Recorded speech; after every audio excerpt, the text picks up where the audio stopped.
इस शुक्रवार में महात्मा गांधी के सत्याग्रह की धरती के रहने वाले चंपारण में आज बेतिया में गृह मंत्री अमित शाह बीजेपी की चुनावी बैठक में शामिल होंगे।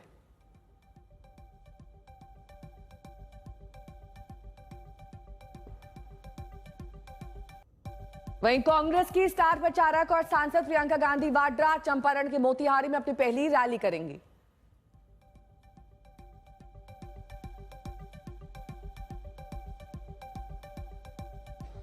और बापू जब यहाँ आए थे तो यहीं बापू बने थे, महात्मा गांधी यहीं बने थे। उसके पहले मोहनदास करमचंद गांधी थे और उन्होंने देश के स्वतंत्रता आंदोलन का अलख इसी मिट्टी से जगाने का काम किया था। और कांग्रेस पार्टी उन्हीं के विचारों की पार्टी है, उनके रास्ता का पार्टी है। इसलिए सोनिया जी भी जब आई थी तो इसी मैदान में उनकी रैली हुई थी और बहुत खुशी की बात है। और आज पूरा चंपारण, ये आसपास के जिले भी सभी उनको उत्साहपूर्वक स्वागत के लिए तैयार हैं। और इधर प्रियंका गांधी वाड्रा आज मोतिहारी में मौजूद रहेंगी, वहां पर एक रैली करेंगी। मेरी सहयोगी मौसमी सिंह की रिपोर्ट देखिए। यहाँ चंपारण में तो पहली बार उनकी यात्रा है और प्रियंका गांधी जी के आने पर जिस तरह से ये अखिलेश सर किए हैं तो ये मैदान क्या, इससे आगे भी भीड़ रहेगी और उनको देखने के लिए भी। और इतना जागरूकता कांग्रेस का हो गया है राहुल गांधी और प्रियंका गांधी जी को यात्रा करने से। बिहार में भी, अब दरभंगा में भी देखे हैं, जो प्रियंका गांधी जी आई थी तो कितनी भीड़ थी। और यहाँ तो और ये तो कांग्रेस का गढ़ है। लड़की हूँ, लड़ सकती हूँ। जिस समय यूपी में आप भी थी, कवरेज करती थी, तो आप देखी कि किस तरह का जन सैलाब आया। और जब पार्लियामेंट में गई तो पूरे देश में कि एक तरह के उत्साह था महिलाओं में कि मेरी आवाज बुलंदियों के साथ वहाँ उठेगी। और आप आज देख लीजिए यहाँ बिहार के अंदर महिलाओं के लिए कितना अत्याचार हो रहा है। आप इस सबसे बड़ी विडंबना है नीतीश सरकार का कि भाई आप थोड़ा शर्म तो करो। अभी आप देखेंगे जिस टाइप का यात्रा हुआ है, राहुल गांधी जी आए तेजस्वी जी के साथ, और कि जो जन सैलाब जो उनको मॉब का सपोर्ट मिला वो किसी और के रैली में या किसी और के यात्रा में आपको दिखने को नहीं मिलेगा।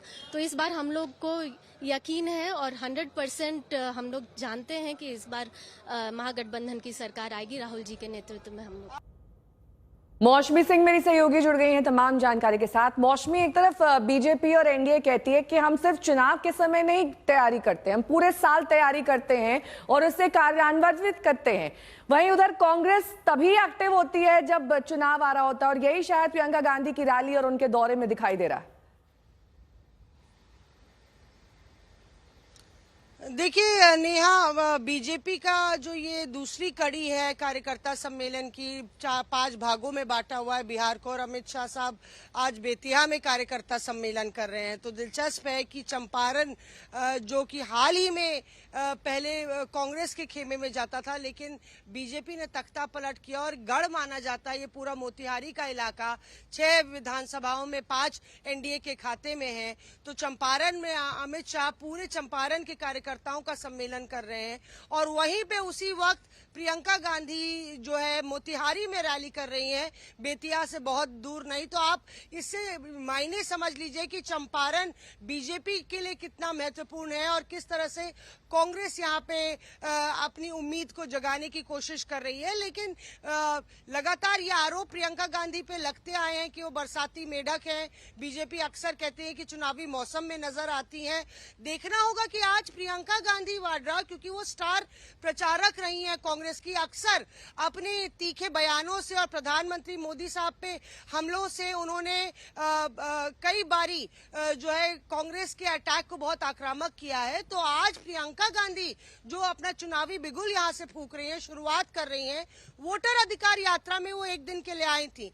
तो जाहिर तौर पे उनके पास बिहार का कोई चार्ज नहीं है, स्टार प्रचारक के तौर पे वो शुरू कर रही हैं। तो महिलाओं, खासतौर से महिला वोटरों को वो किस तरह से लुभाने की कोशिश करती हैं, किस तरह से कांग्रेस को खड़ा करती हैं, इस पूरे चुनावी अभियान में ये देखना दिलचस्प होगा।